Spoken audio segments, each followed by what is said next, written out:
प्रणम्य परमात्मानं सिद्धं त्रैलोक्यवन्दितं स्वाभाविक चिदानन्द स्वरूपं निर्मलाप्ययम्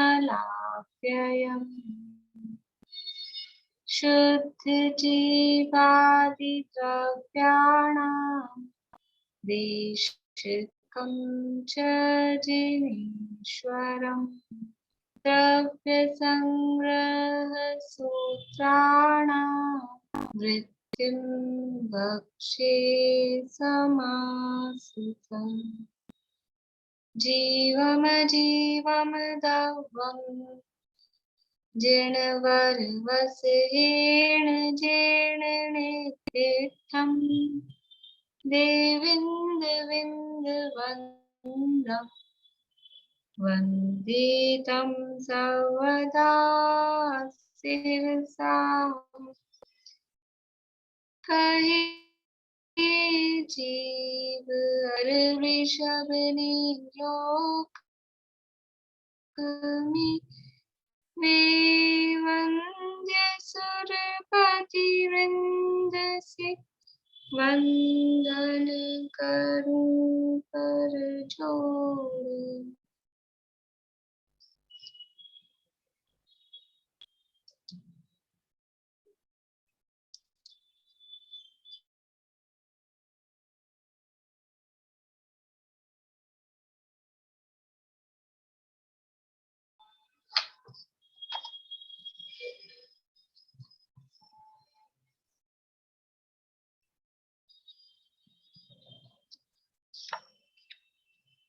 आवाज आ रही? हाँ, हेडिंग से कथाएं बोलेंगे। आचार्य परमेष्टि का लक्षण।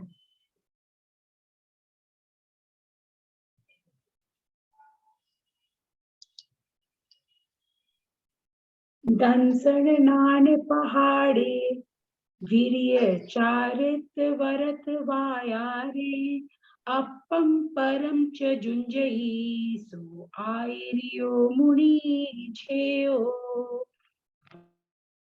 सम्यक ज्ञान का लक्षण।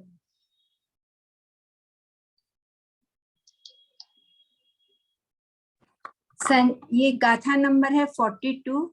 संशय विमोह विभ्रम विविज्येम अपपर सर्वस्य गहनम सम्मन्नाणम साया रमणीय भेयम तु।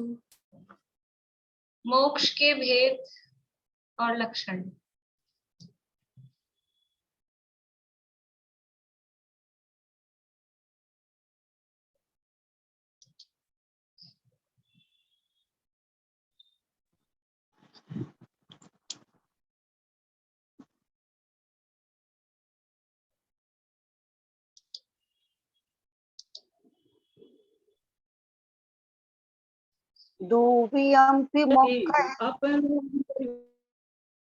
मेरे को बोल रहे हो ना मैम?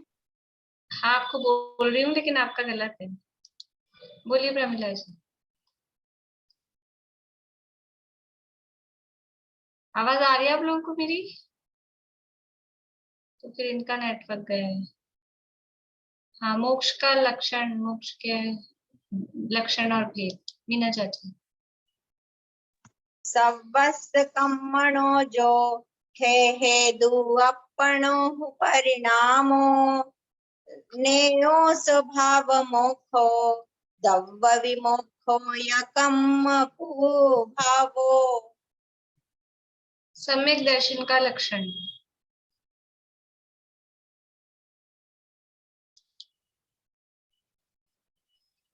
जीवादि सद्दहणं सम्मत्तम रूवमप्पणोतं थु दुर्भिणी वेश विमुखम नाणम सम्मम खुहोदि सदी जम्मी। हाँ, मैं ना कंफ्यूज बहुत हो जाती हूँ। जीवादि सद्द दहनम, ऐसा नहीं है, सद्दहनम। सद्दहणम, हाँ, ऐसा दो जीवादि सद्दहणम।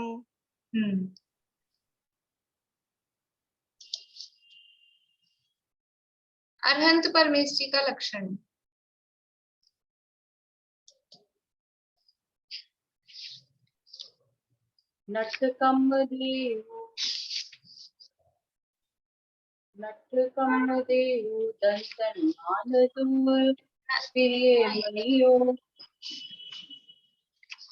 चलिए आगे बोलिए।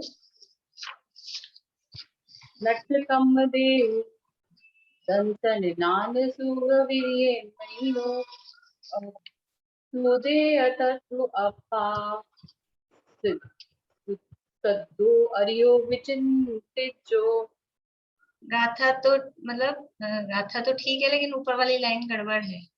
ऊपर वाली लाइन प्रॉपर नहीं है। बोली रजनी जी। नट्ठट्ट कम देहो नट्ठट्ठ कम देहो, सिद्ध अरिहंत का पूछा है, सिद्ध का पूछा है? नहीं, नट्ठट्ट चतुगाई कम्मो। नट्ठट्ठ अट्ठ कहाँ आ रहा है तो उसमें? अरहंत परमेष्ठी का स्वरूप है ना, अट्ठ कहाँ आएगा? नट्ठ चतुगाई कम्मो। ऐसे ऐसे ध्यान रखना है, अरहंत परमेष्ठी में अट्ठ नहीं आएगा। नट्ठट्ठ तो सिद्ध परमेष्ठी वाली गाथा है, और नट्ठ चदु वो अरहंत परमेष्ठी वाली गाथा है। नट्ठ चतुगाई कम्मो दंसन सुहनान वीर मयो सुहदेहत्थो अप्पा शुद्धो अरिहो विचिंतिजो। ये तो अभी आपकी इसमें भी गड़बड़ थी, नट्ठट्ठ बोला था आपने, और जो क्रम था ना दंसण सुहनान वीर्य, उसमें भी आगे पीछे था क्रम, तो वो ठीक कर लेना आपका था आपने। ध्याता पुरुष का लक्षण या ध्यान में लीन होने का क्या उपाय है?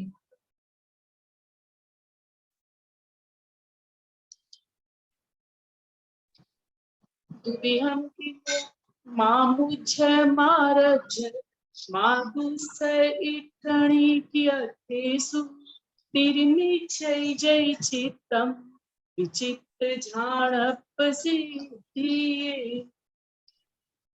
भावाश्रवों के नाम और उनके भेद।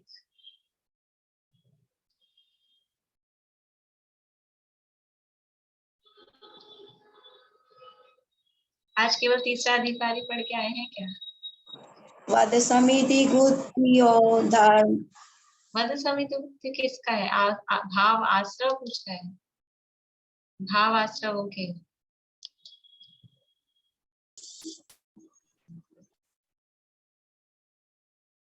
आवाज नहीं आ रही क्या? आप बोलिए ना, बोलेंगे तभी तो आवाज अच्छा आएगी। ठीक है, मेरे को लगा उधर से उनकी आवाज आ रही थी। नहीं आप हाँ, आसव आदि जैन हम अपनो परिणामो। नहीं नहीं नहीं नहीं नहीं। सुधा जी। मिच्छता विरधि प्रमाद जो कोधाद पुण्या पण पण पण दस्ति दुकम सो भेदा दुभुवस। पर बड़ी जल्दी जल्दी में गाथा बोल दिया आपने, कुछ पता नहीं शब्द भी कम रह गए क्या? दोबारा से गाथा बोलना ठीक क्या? है। दोबारा भावाश्रवों के नाम, भावाश्रवों के नाम है ना, मिच्छत्ता विरधि प्रमाद जो कोधाद कोधाद उत्थविण्या, फिर पण पण पण दस्ति कम सो उनके भेद भेदा हो गए। दुभुवस। ठीक है ना। और वद समिति गुत्ती हो तो वो तो संबर के भेद थे, यहाँ आश्रव के भेद पूछे थे। ठीक है ना।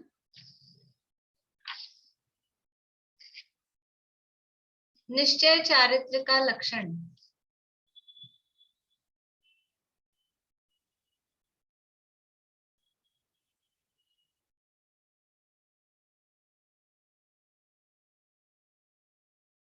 देखा अभी? बहिरप्यंतर क्रिया रोहो भव कारणपणा सठम नाणिसजम जिणुतम तम परमं संचारितम। बड़े। मोक्ष मार्ग का दो प्रकार से निरूपण।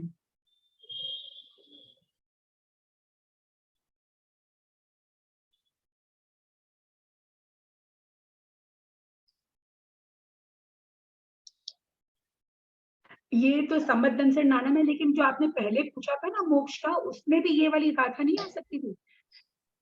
अभी तो ये संबद्धन से नानम बोल रही हूँ मैं, पर ऐसे आपसे पूछ रही हूँ। वहाँ मोक्ष का स्वरूप भी मैंने मतलब दो थे ना, मोक्ष के भेद, अगर भेद भी बोलते तो वहाँ द्रव्य मोक्ष, भाव मोक्ष वो वाली अपेक्षा है। यहाँ मोक्ष के भेद नहीं है, मोक्ष का निश्चय दो प्रकार से निरूपण है। निश्चय व्यवहार से। और फिर मोक्ष का लक्षण, अगर लक्षण पूछेंगे तो ये लक्षण में नहीं आएगा, लक्षण में वही आएगा सर्वस्य कर्मणो जो। ठीक। सम्मतदंसन नानं चरणं मोक्षस्य कारणं जाने व्यवहारानिच्छेदो तत्तीयमयो नियो अप्पा। जीव का भोक्तृत्व अधिकार,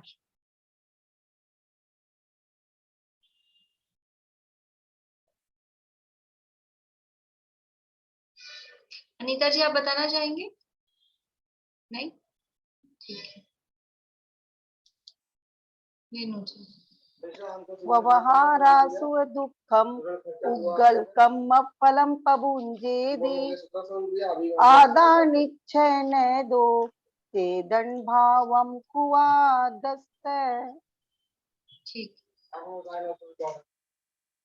ध्यान करने की प्रेरणा,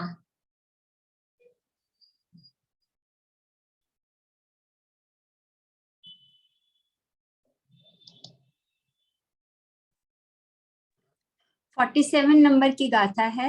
दुह्यंपि मोक्ष हे हुम झाणे पाओ निधिजम मुनि नियमा तम्हापयत चित्ता जूयम झानम समभस। ध्यान करने योग्य या पदस्थ ध्यान के जो मंत्र हैं, बोलिए चमेली आंटी।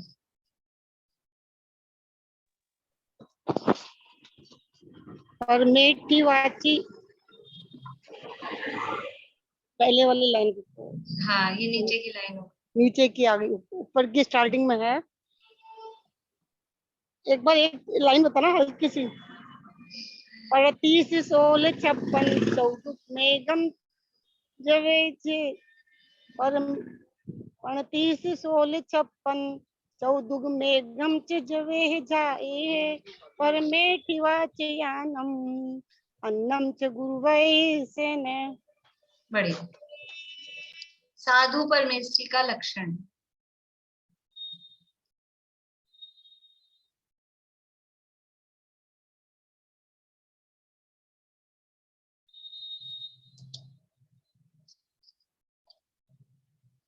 सविता आंटी आप बताना चाह रहे हैं क्या? चलिए मीना चाची रुकिए, सविता आंटी बोलिए। सविता आंटी। दंसन नाणम संगम मगम मोखस्य जो चारित्रम साधु यदि छिन्नम शुद्धम साहु समुनि नमो तस्से। दंसन नाण समगम मग्गम मुखस्य जो चारित्रम साधु यदि नित्य शुद्धम साहु समुनि नमो तस्से।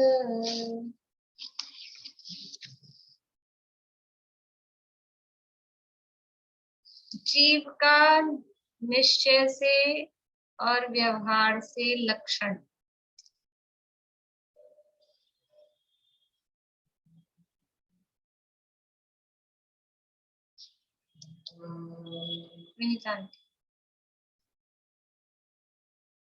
अनम्यूट करिए।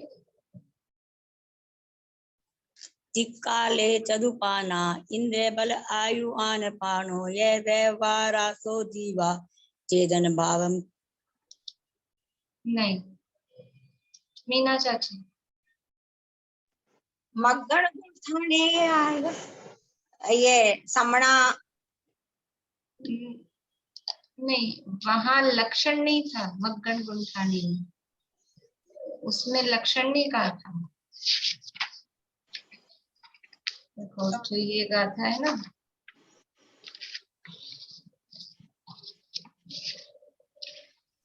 इसमें तो जीव का स्वरूप बताया, मग्गण गुंठानी में मतलब जीव का निश्चय व्यवहार से स्वरूप। यहाँ लक्षण पूछा जा रहा है। लक्षण के लिए आपको पहले ध्यान करना पड़ेगा तत्वार सूत्र में लक्षण क्या बताया है। बोलिए प्रमिला जी। अर्थ चदुनान दंसन सामान्य जीव लक्षण भणियम व्यवहार शुद्ध नया शुद्धम पुन दंसनम ना। बढ़िया। 8 प्रकार का ज्ञान, 4 प्रकार का दर्शन, ये व्यवहार से जीव का लक्षण बताया है, और निश्चय से तो जो शुद्ध ज्ञान दर्शन है वो जीव का लक्षण है। तो ये 6 नंबर वाली गाथा है इसके अंतर्गत आएगी। थोड़ा बहुत कंफ्यूजन हो जाता है, वो एक से लगते हैं। चलिए बहुत इतना ही करते हैं अभी अपन, फिर करेंगे कल। अभी मैंने आगे की गाथाएं नहीं ली हैं इसमें, तीसरे अधिकार की जितनी लगभग परमेष्ठी तक की जो है वो इतनी अपन ने पढ़ी है ज्यादातर, पर और इसके भी 2-4 दिन अपन प्रैक्टिस करेंगे तो अपने को हेडिंग ख्याल में आ जाएगी क्या है। अपना प्रकरण चल रहा है यहाँ बृहद्रव्य संग्रह के अंतर्गत मोक्ष मार्ग अधिकार, तीसरा अधिकार है, और इसमें अरहंत परमेष्ठी का स्वरूप, यहाँ ध्यान करने योग्य पंच परमेष्ठी, और उसमें से पहले जो अरहंत परमेष्ठी है उनके स्वरूप की चर्चा यहाँ पर अपनी चल रही है। बोलिए निशान। ये छठी गाथा के लिए आपने शीर्षक क्या बोला था अभी? जीव का निश्चय व्यवहार से लक्षण। Thank you.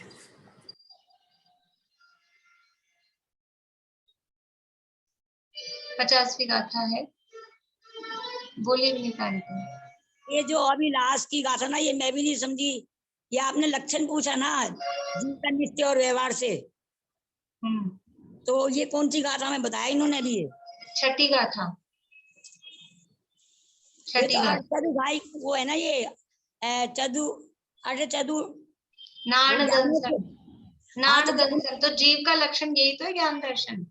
जी वो तो ठीक है, लेकिन ज्ञानोपयोग दर्शनोपयोग के भेद हैं ये, तो फिर भेद नहीं है, पूरी गाथा में अर्थ देखिए। 8 प्रकार का ज्ञान, 4 प्रकार का दर्शन, ये व्यवहार से जीव का लक्षण कहा है, गाथा का अर्थ ये है। और निश्चय से जीव का लक्षण तो शुद्ध ज्ञान दर्शन है। ये भेद नहीं है अकेला, भेद तो पीछे बता दिए चौथी गाथा में। अच्छा तो ठीक है, मेरी किताब में ज्ञानोपयोग दर्शनोपयोग न्यायपेक्षा बताया था, तो ठीक है, ये हो सकता है। ये बात मैं अपनी हेडिंग में देखूंगी फिर। एक्चुअल में वो कुछ 2 तरह से भी हेडिंग बना, मतलब अपनी अपेक्षा है, हम उसको दूसरी तरह से भी हेडिंग बना सकते हैं। हाँ, ये भी हो सकता है उसमें। हाँ न्याय विभाग से है ना। हम अगर ज्ञानोपयोग दर्शनोपयोग को मुख्य करेंगे तो दूसरा हेडिंग बन जाएगा। हम लक्षण को मुख्य कर रहे हैं तो वो हेडिंग बन गया है, उसमें कोई बात नहीं है। अलग अपेक्षा से भी कुछ गाथाओं में हेडिंग, जो ये ऐसी वाली गाथा है ना, 13वीं गाथा है, ये छठी गाथा है, उसमें हेडिंग कुछ 1-2 तरह से बन सकते हैं अपने अपेक्षा के हिसाब से। अपन ऐसा करेंगे, ये जो अपनी उत्थानिका में जो हेडिंग दी है ना, उसी आधार पे अपन देख लेंगे। उत्थानिकाएं बड़ी है एक्चुअली। हाँ बड़ी बोली भाटी। मैं बोल रही थी, ये तिक्काले चतुर्पर्णा भी तो जीवत्व का लक्षण ही है ना, तो ये निश्चय चतुर्पर्णा तो जीवोपद है ना, जीवोपद उसकी व्याख्या है, वो जीव का लक्षण नहीं कहा। अच्छा। लक्षण तो जब लक्षण शब्द आएगा तो वो उपयोगों में ही आएगा, उपयोग लक्षण, तो उसमें ज्ञान दर्शन वाली बात है। जो तीसरी वाली गाथा है वो जीव के जीवत्व का लक्षण है, जीवत मतलब जीवत्व। हाँ, वो जीव बने का लक्षण वो।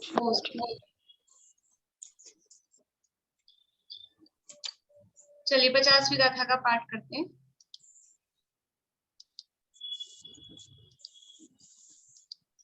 नठ चदु खाई कम्मो दंसण सुहनान वीर्य मयो सुहदे हथो अप्पा शुद्धो हरिहो विचिंतिचो नाश कर चौखाती दर्शन ज्ञान सुख अर वीर्यमय शुभ देह हित अरिहंत जिनका नित्य प्रति चिंतन करो।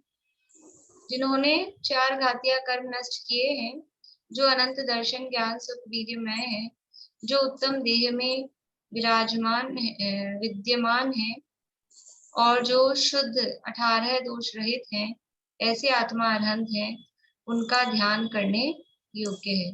तो यहाँ ये जो विशेषताएं बताई हैं अरहंत भगवान की, उसमें से जिन्होंने 4 घातिया कर्म नष्ट किए हैं, इसकी चर्चा हुई। फिर जो अनंत सुख ज्ञान दर्शन वीर्य में है, उसकी भी चर्चा हुई। जो उत्तम देह में विराजमान है, उसकी भी चर्चा हुई। अब जो चौथा विशेषण है कि जो शुद्ध है, और शुद्ध क्यों है कि जो 18 दोषों से रहित है, इसलिए शुद्ध है। तो 18 दोष कौन से हैं और उनसे किस प्रकार अनंत भगवान रहित हैं, उनकी चर्चा यहाँ पर अपन कर रहे हैं। आपको क्या 18 दोष सुनाने? सुनाइए।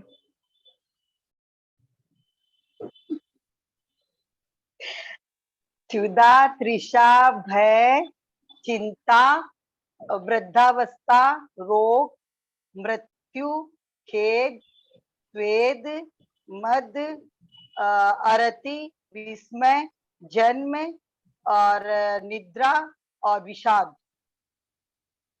बीच में रह गए एक दो ना, पूरा है। हो गए, गिन लिया आपने? 18 हो गए। हाँ। राग, द्वेष, मोह बोला था आपने? वापस बोलूं एक बार? नहीं बोली क्या? ध्यान नहीं है, हो सकता है। मेरे तो 14-15 ही हुए हैं। सॉरी, वापस एक बार बोल देते। हाँ। क्षुधा, तृषा, भय, राग, द्वेष, मोह। हाँ, राग, द्वेष, मोह छोड़ दी थी, सॉरी। क्षुधा, तृषा, भय, राग, द्वेष, मोह, चिंता, वृद्धावस्था, रोग, मृत्यु, खेद, स्वेद, मद, अरति और विस्मय, जन्म और निद्रा और विषाद। बढ़िया। सॉरी, भूल गई थी मैं, रह गया। कोई बात, बोली मैं बोल रही थी, ये जो 18 दोष जो कहे हैं, ये मतलब अन्य मत को वो करने के लिए बताया ना, क्योंकि इसमें तो एक्चुअली में ये सब तो हम लोग तो समझते ही है कि ये सब दोष से रहित है ही। मुख्य रूप से उन्हीं के मतलब जो भी कुछ ये विशेषण दिए जाते हैं ना, ज्यादातर वो अन्य मतों से प्रभावित होके, मतलब कि वहां क्या कल्पना है तो उस हिसाब से। लेकिन ऐसा नहीं विशेषण दिए जा रहे हैं, अपन ऐसा कह रहे हैं तो भगवान में वो बात नहीं है और हम जबरदस्ती बता रहे हैं, ऐसा नहीं है। भगवान में तो विशेषताएं हैं ही, लेकिन हाईलाइट इसलिए करा है। नहीं, कषाय तो पहले ही छूट गई ना, वो मैं कह रही थी कि ये सब जो है, ये सब मतलब वैसे तो कषाय तो पहले कितनी पहले छूट गई। कषाय 10वें गुणस्थान के अंत में ये सब चीजें, अब जैसे कुछ चीजें हैं वो और नीचे के गुणस्थानों में चली गई, मान लो कोई 8वें में चले गए हैं, कोई 90 में चले गए हैं, कोई 10वें में गए हैं, ऐसा है। लेकिन मुख्य रूप से मतलब एक तो दुनिया में इनका प्रभाव है, ये कषायों का प्रभाव दुनिया में देखा जाता है। और अन्य मत वाले अपने भगवान में भगवान भी मानते हैं और ये कषायों सहित भी मानते हैं। तो इसलिए भगवान जो है, जो देव हैं, सच्चे देव हैं, उनमें ये चीजें नहीं होती, ये दोष है। ये ऐसा होना दोष है क्योंकि ये सामान्य संसारी प्राणियों में, जैसे अपन ही बोल रहे हैं ना, तो नीचे ही छूट जाते हैं तो पहले ही, तो मतलब तो सामान्य संसारी प्राणियों में भी बहुत पहले छूट जाते हैं। और दुनिया में भी जहाँ ये काम, मतलब ये कुछ बातें ऐसी है कि वो अच्छी नहीं मानी जाती हैं। कोई राग द्वेष करता हो, राग द्वेष करना वाला तो उसको तो न्याय का अधिकार नहीं मिलता है, वो जज नहीं बन सकता है जो राग द्वेष करता हो। तो जज भी वीतरागी होता है। वीतरागी मतलब उस संबंध में, उस केस के संबंध में जब तक वो वीतरागी नहीं होगा तब तक वो निर्णय कैसे करेगा। तो ये तो दोष माने ही जाते हैं दुनिया में। और ऐसे दोषों सहित यदि भगवान को माना जाएगा तो कैसा भगवान होगा? भगवान में ये चीजें नहीं होती। तो कोई इस तरह की कल्पनाएं चलती है अन्य मतों में कि एक तो था भगत, जो कहानी है समझ लो होली वाली जो कहानी चलती है, तो एक तो है भगत भगवान का और एक है वो भगत नहीं है। तो भगवान ने क्या किया कि भगत को तो बचा लिया और जो कम भगत था, मतलब जो भगत नहीं था, उसको अग्नि में जला दिया। तो ये भगवान ने राग द्वेष, मतलब राग द्वेष के वशीभूत होकर ही तो ये काम हुआ। और एक अपने यहाँ तो मुनिराज ही है छठे सातवें गुणस्थान वर्ती, कि जिसने गले में मरा हुआ सर्प डाला और जिसने वो दूर किया, और दोनों को सद्धर्म वृद्धि रस्तु, दोनों को एक सा उपदेश। इसलिए एक मतलब ये तो ऐसे सहित, और आप देव मान रहे हो, उनको भगवान मान रहे हो, फिर भी दुनिया मतलब ये तो अन्य मतों की बात है, अपने में भी हम साफ साफ यानी दिखता है कि ये कुछ यानी वेश का, या जो दुनिया में जिसका नाम हो जाता है ना कि भाई ये है, उसका आग्रह इतना हो जाता है जनता को, समाज को, कि आंखों से सामने दिख रहा है कि ये गलत चल रहा है कार्यक्रम, फिर भी उनके प्रति वही पूज्यता का व्यवहार और पूज्यपना और वही मतलब वो चलता है फिर भी वो। लेकिन क्या करें, जो आचार्य हैं, जो विद्वान हैं, वो गलत काम देखते हैं, गलत चीज देखते हैं, तो वो उसके निषेध के लिए उस तरह का विशेषण देके उसका निषेध करते हैं। बोलिए रेणु। मैम अन्य मतों में ना जिससे भगवान के स्वरूप का एक अलग तरह से मतलब वर्णन किया गया, उनकी जो पूजनीयता है कि मतलब वो लोग चाहते हैं कि क्या सही है क्या गलत है, कौन अच्छा है कौन बुरा है, तो बुराई को दूर करके अच्छाई को करने के लिए वो लोग जो डिफरेंस करते हैं ना कि बुराई की हार और अच्छाई, उन लोगों के मत की बात बता रही हूँ मैं, अच्छाई की जीत हो, तो इसलिए वो लोग मतलब है कि भाई जो अवतार बोला जाता तो है। हो जाती है क्या बुराई की हार और अच्छाई की जीत हो जाती है क्या? फिर बार बार में क्यों अवतार लेना पड़ता है? एक बार आपने बुराई का नाश कर दिया और एक बार आपकी अच्छाई हो गई, तो फिर वो रहनी चाहिए थी ना आगे, पूरे आगे के काल में। फिर बार बार में क्यों आपकी बुराई आ जाती है फिर, और फिर बार बार में क्यों आपको अवतार लेना पड़ रहा है? इसका मतलब बुराई का नाश हो नहीं सकता है। संसार का जो स्वरूप है ना, बुराई मतलब जो भी चीजें हैं, संसार का यही स्वरूप है। ये ऐसे कोई संसार में से आप खत्म कर दोगे, ये संसार कैसे चलेगा? और खत्म करने से हुई कहाँ? जब जब बुराई बढ़ती है, धरती पर अत्याचार बढ़ता है, तो वो अवतार लेता है, तो अवतार लिया तो खत्म कर दिया, तो फिर खत्म रहा क्या? फिर से दोबारा से कहाँ कोई वो पैदा हो जाता है विलेन? क्यों हो जाता है फिर? इसका मतलब है कि ये संसार का स्वरूप ही नहीं है कि आप ये नाश कर दो और वो हो।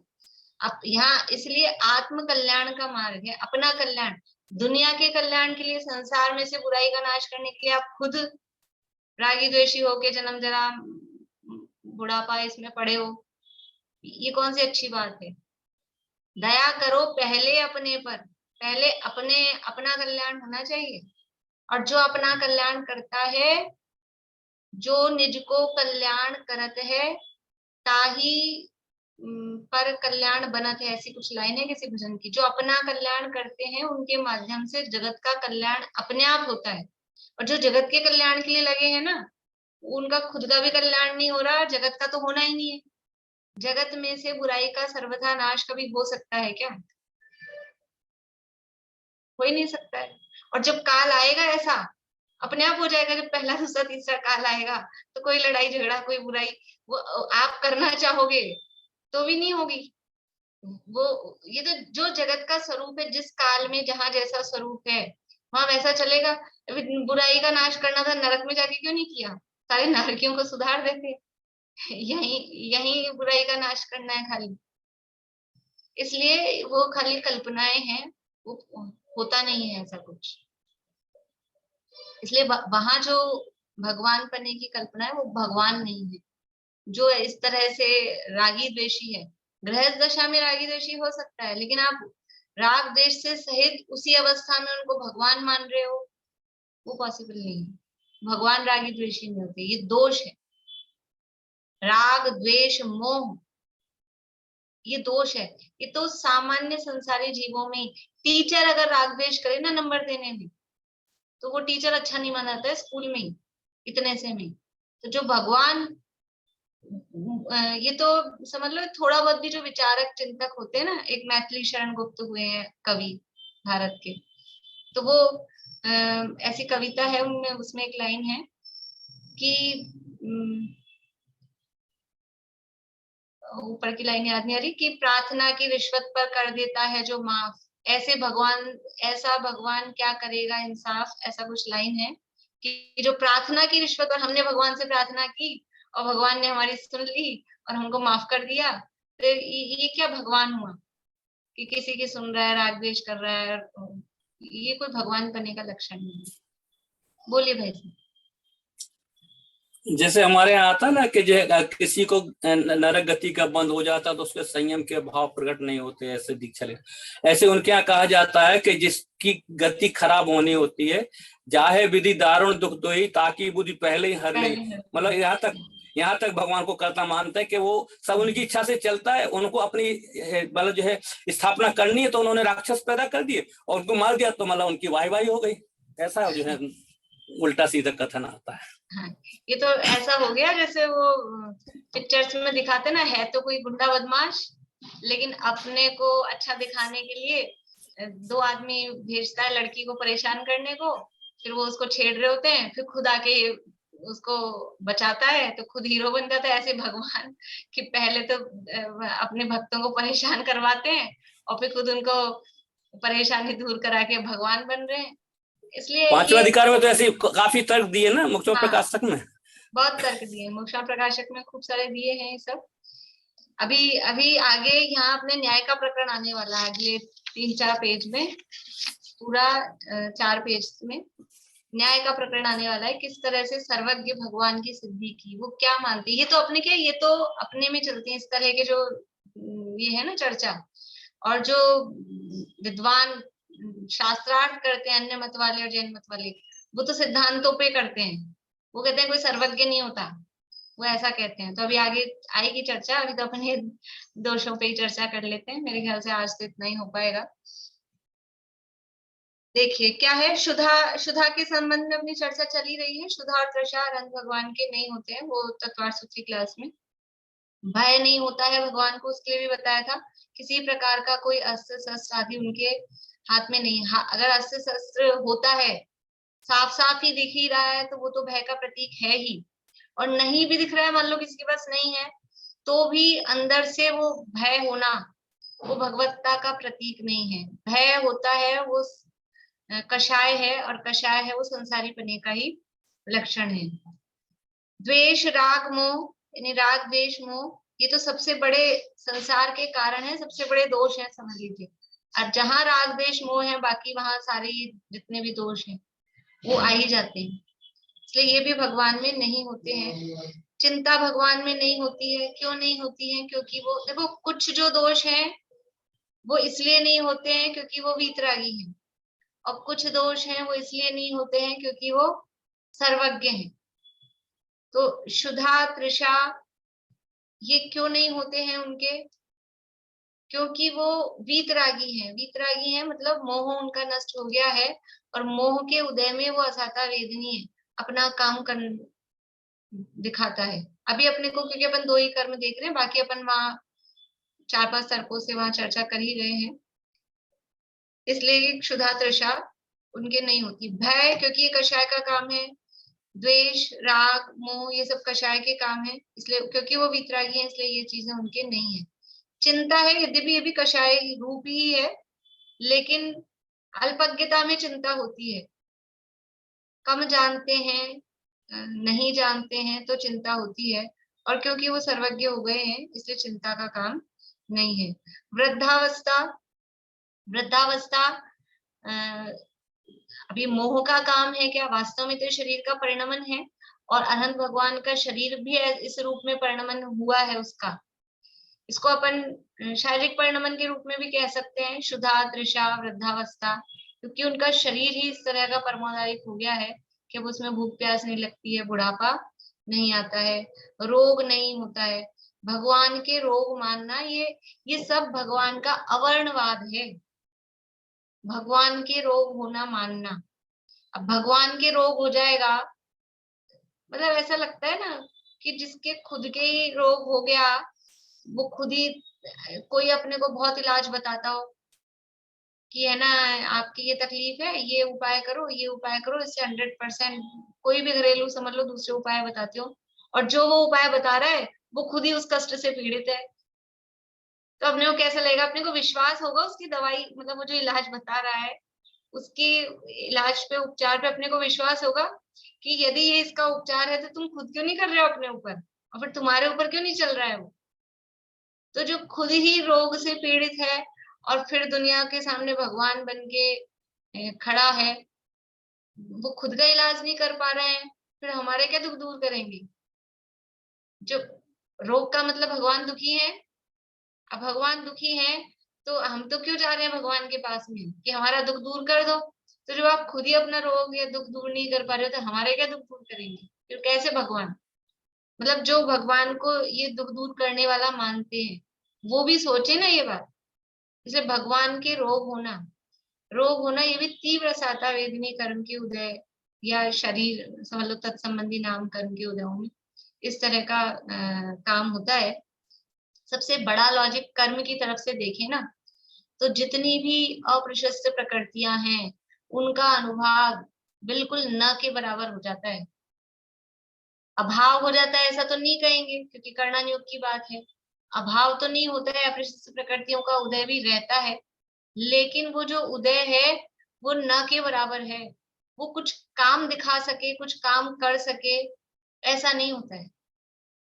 इसलिए ये क्षुधा तृषा रोग आदि उनके दिखाई दें, ऐसे प्रकट रूप में हो जाए बड़े लेवल पे, और फिर उनको उसका इलाज कराना पड़े, क्षण से उठ के भाग के जाना पड़े, और कुछ भी कोई ऐसी भी अवक्ष दवाई लेनी पड़े, ये कल्पनाएं हैं। ये बहुत आप जिनको जिज्ञासा हो इस संबंध में, रत्नकर शावकाचार में पहले ही अधिकार में दिया है, बहुत सारा वर्णन दिया है इसका केवली के संबंध में जो मिथ्या मान्यताएं चलती है। और तत्वार्थ सूत्र की जो भी टीकाएं हैं, बड़ी टीकाएं जो भी है, तो अवर्णवाद वाला जो प्रकरण है 6ठे अध्याय में वहां पर दिया है। 5वें अधिकार में मोक्षम प्रकाशक में वहां पे दिया है। रोग नहीं होता, मृत्यु नहीं होती, भगवान की मृत्यु नहीं होती। अब वो जो उनका शरीर छूटा है उसको निर्वाण कहा जाता है, दोबारा जन्म नहीं होगा। दोबारा जन्म लेने को मृत्यु कहते हैं, तो मृत्यु नहीं होती है। खेद नहीं होता है, कोई खेद खिन्नता इस तरह से अपन ने बात की थी परसों, वो उनके नहीं होता है। वही कषायों का अभाव है, वीतरागी है इसलिए खेद नहीं होता है।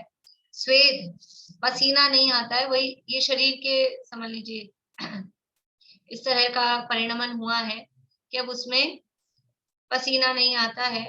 अब ऐसा प्रचार होता है अपने दिगंबरों में, मतलब कुछ तो है, अपन कहते हैं श्वेतांबर मान रहे हैं, कुछ अन्य मत मान रहे हैं, दिगंबरों में ऐसा होता है।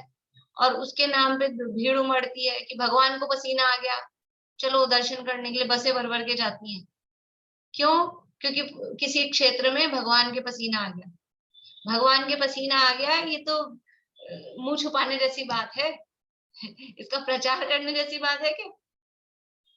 भगवान के पसीना आता है? आता नहीं है, और कदाचित आ जाए तो किसी को बताने वाला नहीं है, आता ही नहीं है पहली बात तो। लेकिन ये कोई, और इसके नाम पे लोग अतिशय हो रहा है, चमत्कार हो रहा है, ये चमत्कार है। ये सब दुनिया को बेवकूफ, और दुनिया बेवकूफ बनती है। भगवान को पसीना आ सकता है कभी? वो मूर्ति, वो भी तो भगवान के रूप में हम मान रहे हैं ना, भगवान है ना।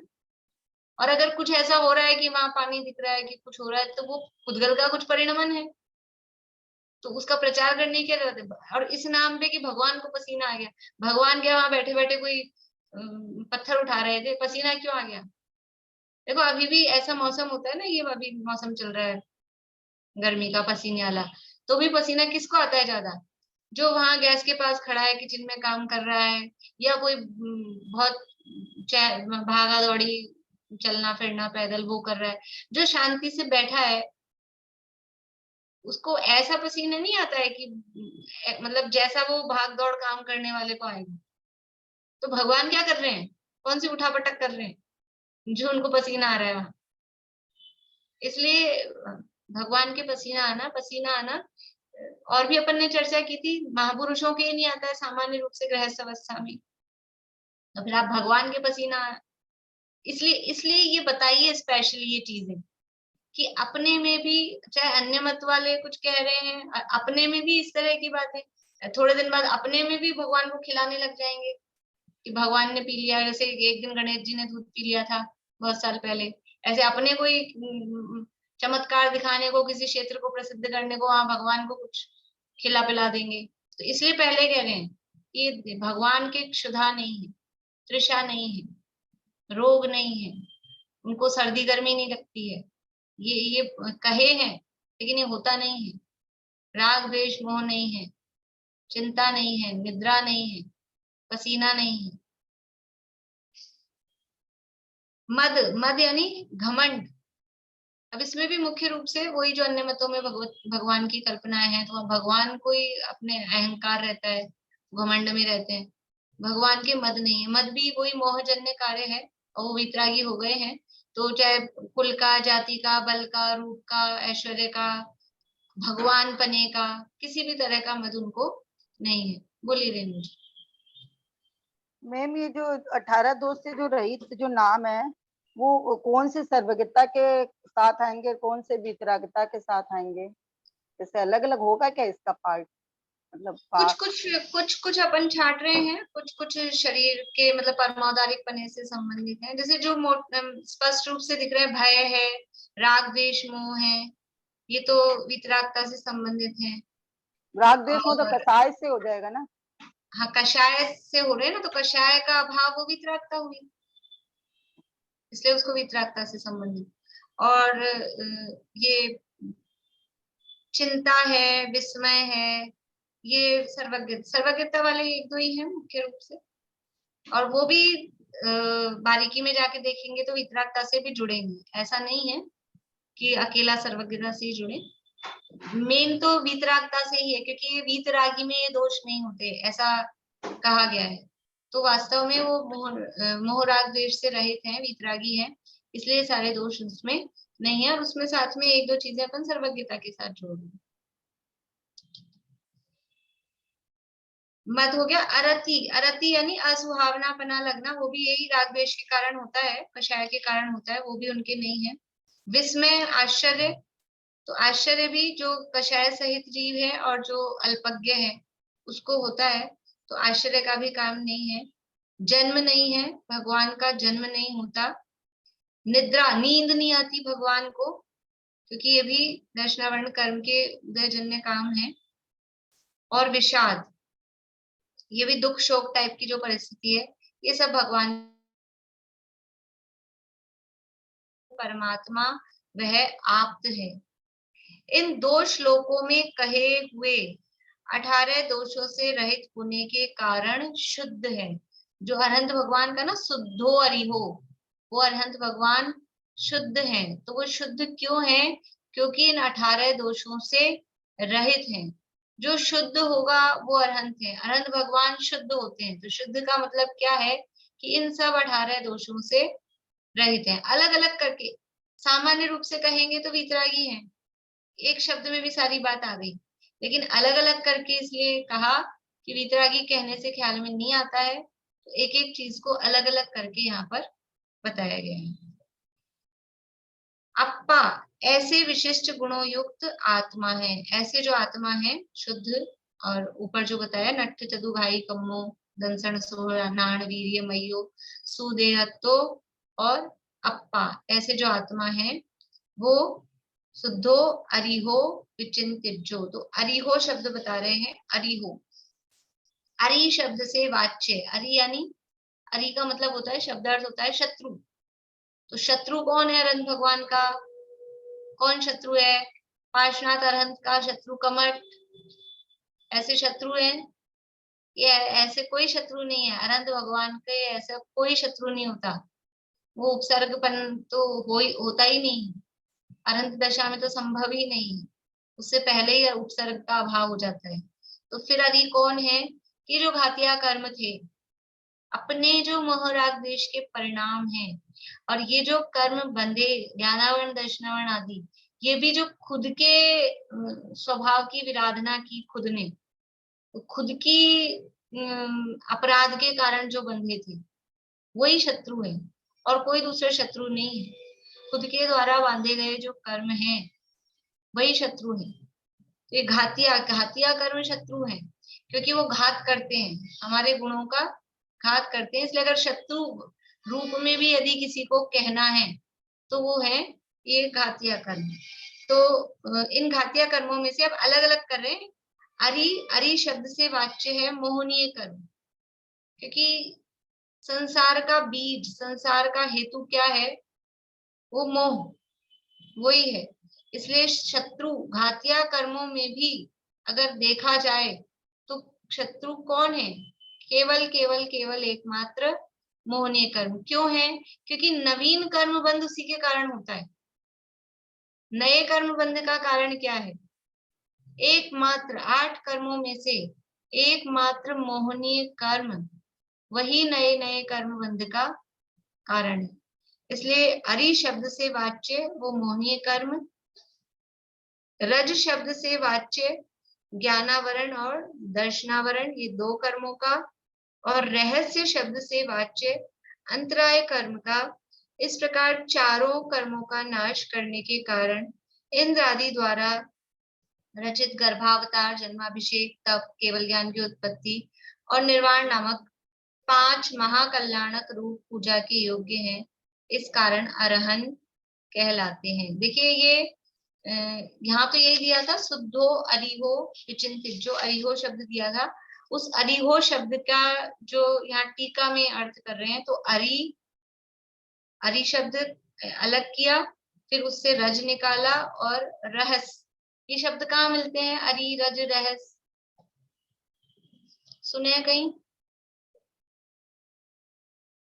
बोलिए मीना चाची। सकल गे ज्ञायक तदपि, सकल गे ज्ञायक तदपि जो स्तुति है इसमें है, सकल गे ज्ञायक तदपि निजानंद रसलीन सो जिनेन्द्र जयवंत नित अरि रज रहस वीन। तो अरि यानी देखो अरहंत भगवान की स्तुति है, और अरहंत भगवान 4 घातिया कर्मों से रहित हैं। अब इन अरि, रज और रहस, इन 3 शब्दों में 4 घातिया कर्मों को घटित किया है। तो अरि कहा मोहनीय कर्म को, रज कहा ज्ञानावरण और दर्शनावरण को, और रहस शब्द से कहा अंतराय कर्म को। तो अरि, रज, रहस विहीन यानी 4 घातिया कर्मों से रहित है। तो ये समझ लीजिए, ये है, ये टर्मिनोलॉजी, ऐसा अर्थ किया गया है। अरि शब्द तो निकलता है, रज मतलब धूल, तो धूल क्या है? ज्ञानावरण दर्शनावरण को यहाँ धूल शब्द से कहा है, और रहस शब्द से अंतराय कर्म को कहा है, और उसका विशेष शब्दार्थ से कैसे निकलता है वो विशेष नहीं ख्याल में आता।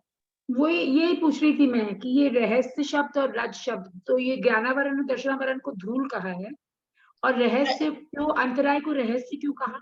वैसे रहस्य का अर्थ तो अपन जो रहस्य कहते हैं, कुछ गुप्त मतलब कुछ बात है, वो तो वैसा तो अंतराय का अर्थ निकलता नहीं है। अब ये कहा है, जैसे यहाँ मूल टीका में भी है, मूल संस्कृत में भी है, और यहीं से शायद वहां स्तुति में लिया होगा। यहाँ तो मूल संस्कृत में आचार्य ने ऐसा अर्थ लिखा है, समझ में नहीं आ रहा था इसके लिए। और कोई पुरानी मतलब पहले चलता होगा पुरानी कोई डिक्शनरीज में ऐसा रहस्य शब्द का, और देखेंगे इसको। बोले मीना चाची। दीदी ये जो मोहिनी कर्म से आपने बताया कि ये नवीन कर्म बनते हैं, तो फिर ये बंटवारा मोहिनी कर्म से बस सारे बंध जाते हैं, और ये बाकी के कर्मों का कोई रोल नहीं है क्या बंधने में? नए कर्म बंधन में तो बाकी कर्मों का कोई रोल नहीं, मोहनीय कर्म का ही रोल है। नवीन बंध विचार है ना मोक्षा प्रकाशक में। हाँ। तो मोहनीय के बंधन के कारण क्या है? बंधन के कारण देखिए, मिथ्या दर्शन, अविरति, प्रमाद, कषाय, ये सब क्या है? ये सब मोहनीय कर्म ही तो है। मिथ्या दर्शन मोहनीय कर्म है, अविरति क्या है, प्रमाद क्या है, और कषाय सब मोहनीय कर्म ही तो है। बाकी मोहनीय मतलब बाकी कर्मों का उदय वो नए कर्म में के बंधन में कारण नहीं बनता है, मोहनीय कर्म उसमें रहता है साथ में, तो ही नवीन। क्योंकि चिकनाई से बंद होता है ना। चिकनाई किसमें है? चिकनाई है राग और द्वेष, राग ही द्वेष बंध के कारण। बोलिए। Thank you ma'am. मैं तो अरियो माने इतना दिन से अरिहंत भगवान समझ रही थी, शुद्धो अरियो। हाँ, अरिहो का अर्थ अरहंत ही है। शुद्धो अरिहो, अरिहो का अर्थ अरहंत ही है। तो वो अरिहो का अर्थ अरहंत कैसे बनाया है कि वो अरहंत है, वो अरि से रहित है, रज से रहित है, और रहस्य से रहित है। अरिहो का अर्थ अरहंत ही है। देखो नीचे संस्कृत में अरिहो का अर्थ क्या? अरहंत, शुद्ध अरहंत। तो अरिहो का अर्थ तो अरहंत ही है, लेकिन वो अरिहो का अर्थ अरहंत कैसे बना? तो जो अरि से रहित है, रज से रहित है, और रहस्य से रहित है, मतलब 4 घातिया कर्मों से रहित है। मोहनीय कर्म से रहित है, ज्ञानावरण दर्शनावरण से रहित है, और अंतराय कर्म से रहित है। देखिए ये इतना सा मुझे पूरा करना था, लेकिन टाइम अपना हो गया है। थोड़ी सी बात करते हैं बस। अरिहंत शब्द, बोलिए भारती आंटी क्या कहना है? ये यहाँ जो संस्कृत में अरिहो का दिया है ना, अरि शब्द वाच्य मोहनीय, रजह शब्द वाच्य ज्ञान दर्शना, ये सब, और रहस्य शब्द वाच्य अंतरा, सेम चीज दी है ना? सेम ही चीज है, सेम है जो नीचे अर्थ किया है, नीचे में वही अर्थ किया है। हाँ, तो ये इसका क्या अर्थ है? च हन नाद्विष नाशात सकाशात इंद्रा दिवे हननात विनाशात, ये जो नीचे दिया है ना, इसके 4 कर्मों का नाश करने के कारण हनन और विनाश, सकाशात इंद्रादि, अभी करेंगे और कल कर लेंगे, अभी तो मैं जो बता रही हूँ वो देखते हैं। देखिए अरिहंत शब्द, 3 शब्द मिलते हैं अपने को, अरहंत, अरिहंत, अरुहंत। तो अरिहंत मतलब जिन्होंने घातिया कर्म रूपी शत्रुओं का नाश किया है। अरिहंत, अरि यानी शत्रु, घातिया कर्म रूपी शत्रु, और हंत यानी उनका नाश करने वाले हैं। और अरहंत या अरहन वो है जो इंद्रादि से पूज्य है, तो वो अर्थ यहाँ नीचे कर रहे हैं अरहन का। अभी अपना समय हो गया, अपन कल ही करेंगे इसकी चर्चा। अरहन वो इंद्रादि से पूज्य है, वो अरहन। और अरुहन, अरु यानी होता है बीज, अरु मतलब बीज, और जिन्होंने बीज का हंत यानी नाश कर दिया है। कौन से बीज का नाश कर दिया है? कि संसार के बीज दोबारा संसार में यानी संसार का या जन्म मरण का उनका काम नहीं होगा, संसार में उत्पत्ति अब दोबारा नहीं होगी। तो संसार के बीज को जिन्होंने जला दिया है, अरुहंत, बीज को जिन्होंने नष्ट कर दिया है। ऐसे ये 3 शब्द अरहंत, अरहंत और अरहन एक ही समझना, अरिहंत और अरुहंत, इस तरह से ये यहाँ शब्द दिए हैं। अभी थोड़ी सी चर्चा ये रह गई है, ये कल लेके और फिर शुरू होगा। तो कल ही ये भट्ट और चार्वाक मत वाली सर्वज्ञ सिद्धि की चर्चा कल अपन शुरू करेंगे। जय जय।